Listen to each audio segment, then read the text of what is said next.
De Edgar Allan Poe, um manuscrito na garrafa. Da minha terra e da minha família, pouco tenho a dizer. Os maus costumes e o acumular dos anos afastaram-me da primeira e aliaram-me da segunda. O meu patrimônio proporcionou-me uma educação pouco comum e uma disposição de espírito contemplativa permitiu-me ordenar metodicamente as aquisições diligentemente reunidas pelo estudo precoce. Atrai-me o estudo dos filósofos alemães, pois meus hábitos de raciocínio rigoroso me facultavam a detecção de seus erros. Fui muitas vezes admoestado pela aridez do meu gênio. Imputavam-me como se de um crime tratasse falta de imaginação. E o pirronismo das minhas opiniões sempre me tornou notado. Em suma, ninguém seria menos dado que eu a deixar-se desviar das estritas fronteiras da verdade pelos ígneos fatui da superstição. Após muitos anos passados em deslocações pelo estrangeiro, larguei em 1800 do porto de Batávia, na rica e populosa ilha de Java, em viagem ao arquipélago de Sunda. Embarquei como passageiro, sem outro estímulo que não fosse uma qualquer nervosa irrequietude que me obcecava como espírito maléfico. O nosso navio era um belo veleiro de umas 400 toneladas, construído de teca do Malabar em Bombém.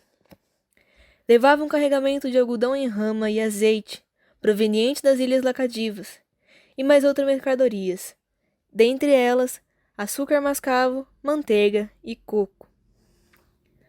A estive tinha sido feita de modo descuidado, pelo que o navio ia adernado. Largamos sob um tênue badejo de vento e mantivemo-nos durante vários dias ao longo da costa oriental de Java. Sem mais incidentes que iludissem a monotonia da nossa singradura, para além do encontro ocasional com alguns pequenos barcos do arquipélago a que mantínhamos confinados. Uma tarde, debruçada à balaustrada da polpa, observei uma nuvem isolada, muito estranha, a noroeste. Era singular, quer pela cor, quer por ser a primeira com que deparávamos, desde a largada de Batávia. Contemplei-me atentamente até ao sol pôr, altura em que alastrou repentinamente para leste e oeste, cercando o horizonte de uma estreita faixa de vapor e assemelhando-se a uma baixa linha de costa. Não tardou que a minha atenção fosse subsequentemente atraída pelo aspecto vermelho escuro da lua e pelo invulgar estado do mar. Este sofreu uma rápida alteração e a água parecia mais transparente do que o habitual. Embora conseguisse ver distintamente o fundo, ao lançar a sonda, verifiquei que a profundidade local era 20 braças. O ar tornou-se agora intoleravelmente quente e estava carregado de exalações aspirais, semelhantes às que se desprendem do ferro quando aquecido. Com o tombar da noite, o vento caiu totalmente, sendo impossível conceber calmaria mais completa.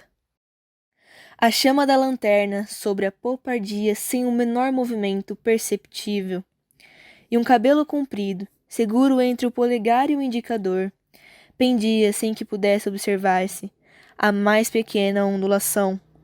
No entanto, como o comandante dissesse que não se percebia de qualquer perigo, e uma vez que estávamos a abater totalmente para a terra, mandou ferrer as velas e fundear. Todavia, a inquietação não me deixou dormir, e, perto da meia-noite, subi ao convés. Ao colocar o pé no último degrau da escada, fui surpreendido por um forte ruído sussurrante, como produzido por rápida rotação de moinho, e, antes que pudesse averiguar o seu significado, apercebi-me de que o navio estremecia na direção do seu centro. No instante imediato, um canhão de espuma fez-no adornar subitamente e, passando sobre nós, varreu todo o convés de polpa à proa.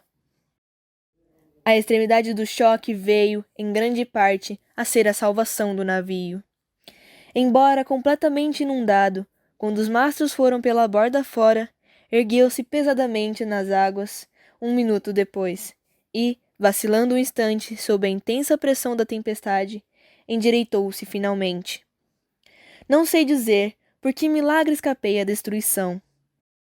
Passados algum tempo, ouvi a voz de um velho sueco, que não tardou por dirigir-se, cambaleando para a polpa.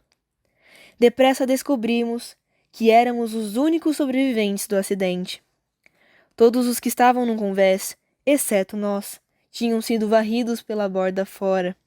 O comandante e os oficiais deviam ter perecido durante o sono, visto que os camarotes se encontravam totalmente alagados. Sem auxílio, pouco poderíamos fazer pela segurança do navio, e os nossos esforços foram, de princípio, paralisados pela perspectiva momentânea de irmos a pique. A maior fúria da tempestade tinha já amainado, e a violência do vento não parecia oferecer grande perigo. Contudo, ansiávamos conternados por que cessasse completamente, pois estávamos em crer que, com tais estragos, inevitavelmente pereceríamos na ondulação tremenda que sobreviria. Contudo, esta justíssima apreensão não parecia de modo algum em vias de concretizar-se. Durante 5 dias e 5 noites, no decurso dos quais tivemos por único alimento uma pequena porção de açúcar mascavo, obtido com grande dificuldade no castelo da proa. O calhambeque correu a uma velocidade que desafia qualquer cálculo, impulsionado por rajadas de vento que se sucediam rapidamente, as quais, sem contudo, se compararem à violência inicial do Simon. Eram ainda mais terríveis do que qualquer tempestade que até então eu tivesse presenciado. Nos primeiros 4 dias, nosso rumo sofreu insignificantes variações. No 5º dia começou a fazer-se sentir um frio extremo, embora o vento tivesse rondado mais uma quarta para norte. O sol despontou com um fulgor amarelo doentio e ergueu-se apenas alguns graus acima do horizonte, sem emitir uma luz definida. Não havia nuvens à vista, mas o vento continuava a refrescar e soprava com uma violência irregular e instável. Ao meio-dia, o sol chama-nos a atenção novamente. Não emitia luz propriamente dita, mas antes um clarão mortiço e soturno sem reverberação, como se seus raios estivessem polarizados. Imediatamente, antes de mergulhar no mar túrgido, a sua chama central extinguiu-se de súbito, como que pressurosamente apagada por algum inexplicável poder. Era apenas um arco esbatido e quase prateado, ao precipitar-se no oceano insondável. Aguardamos em vão a chegada do 6º dia. Esse dia para mim não chegou. Para o sueco, não existiu sequer. De então em diante, vimos-nos amortalhados numa escuridão de breu, de tal modo que não conseguiríamos ver um objeto a 20 passos do navio. A noite eterna começou a envolver-nos. Observamos igualmente que, embora a tempestade continuasse a bremir com inquebrantável violência, já não conseguia descortinar-se o habitual aparecimento de rebentação ou espuma que até então nos havia acompanhado. À nossa volta, tudo era horror, trevas profundas e um negro e abrasador deserto de ébano. Os dois, eu e o velho sueco, somos tomados pelo terror. Abandonáramos todos os cuidados no navio, mais do que inúteis, e, amarrando-nos o melhor que pudemos ao mastro da mezena, observávamos amargamente a imensidão do oceano. Não tínhamos maneira de calcular o tempo, nem fazíamos a menor ideia de qual a nossa posição. Contudo, sabíamos que havíamos navegado mais para sul do que qualquer outro mareante, e experimentamos grande admiração por se não nos depararem aos habituais obstáculos de gelo. Entre mentes, cada instante ameaçava ser o último da nossa vida. Não havia vaga alterosa que não se precipitasse para nos esmagar. A ondulação ultrapassava tudo o que eu imaginava possível, e o fato de o mar não nos ter sepultado instantaneamente constituía um milagre. O meu companheiro referiu-se ao pouco peso da carga que transportávamos e recordou-me as excelentes qualidades do navio. Fosse como fosse, eu não conseguia deixar de sentir o extremo desespero da própria esperança e preparei-me melancolicamente para a morte, que acreditava nada poder adiar, por mais que uma hora, visto que, a cada nó que o navio avançava, a agitação das prodigiosas águas negras se tornava cada vez mais lugubremente aterradora. Por vezes, ao elevarmos-nos mais alto ainda que um albatroz, perdíamos a respiração. Outras, ficávamos atordoados com a velocidade com que o navio se afundava em qualquer inferno aquático. Encontrávamos-nos no fundo de um desses abismos, quando um súbito grito do meu companheiro rompeu temerosamente na noite. "Olhe, olhe!" gritou angustiado aos meus ouvidos. "Deus Todo-Poderoso! Olhe, olhe!" Enquanto ele falava, apercebi-me do clarão mortiço e sombrio de uma luz vermelha que se escoava de um e outro lado do abismo em que estávamos mergulhados, e lançava um brilho incerto sobre o nosso convés. Erguendo a vista, observei um espetáculo que me fez gelar o sangue nas veias. A uma altura descomunal acima de nós, e precisamente na orla do precipício das águas, pairava um gigantesco navio de umas 4.000 toneladas. Todavia, o que fundamentalmente nos encheu de horror e espanto foi que ele navegava a todo pano, a despeito daquele mar sobrenatural e do incontrolável furacão. Nesse instante, não sei que súbita serenidade me invadiu o espírito. Avançando a cambalear para a polpa, o mais que me foi possível, aguardei sem receio a catástrofe que certamente nos iria esmagar.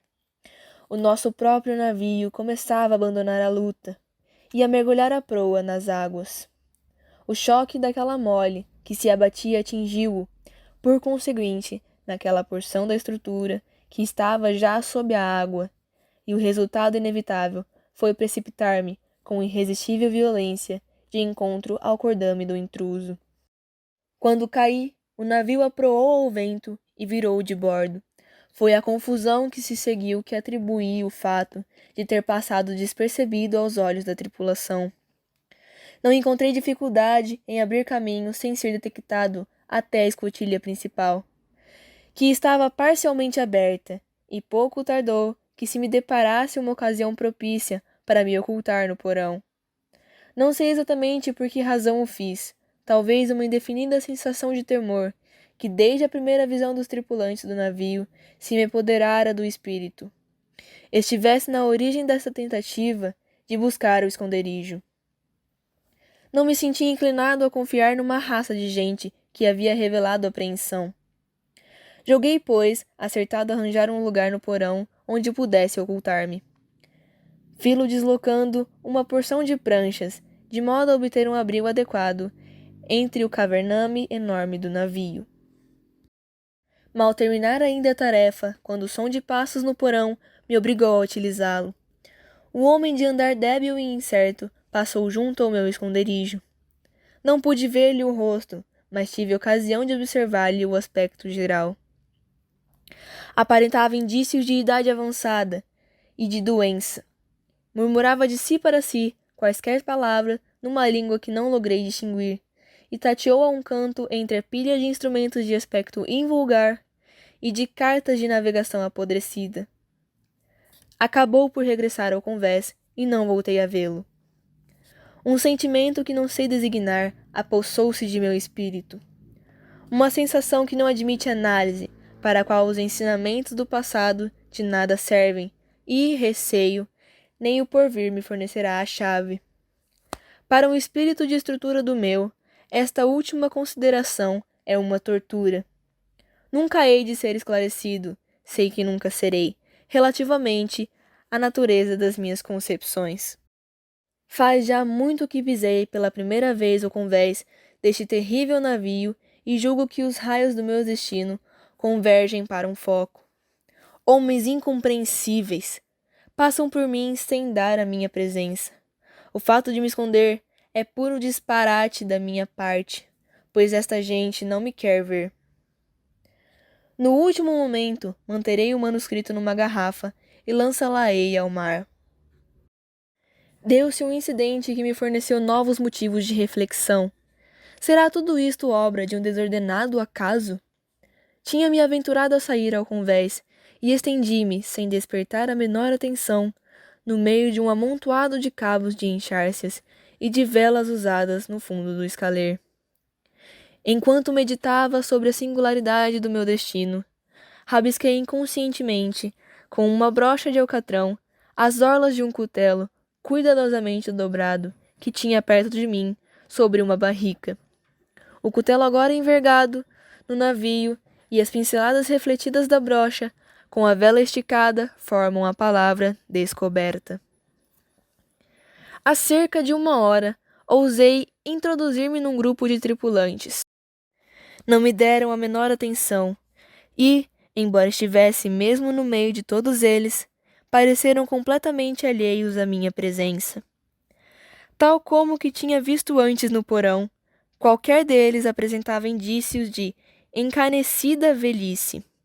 As vozes eram baixas, trêmulas e entrecortadas.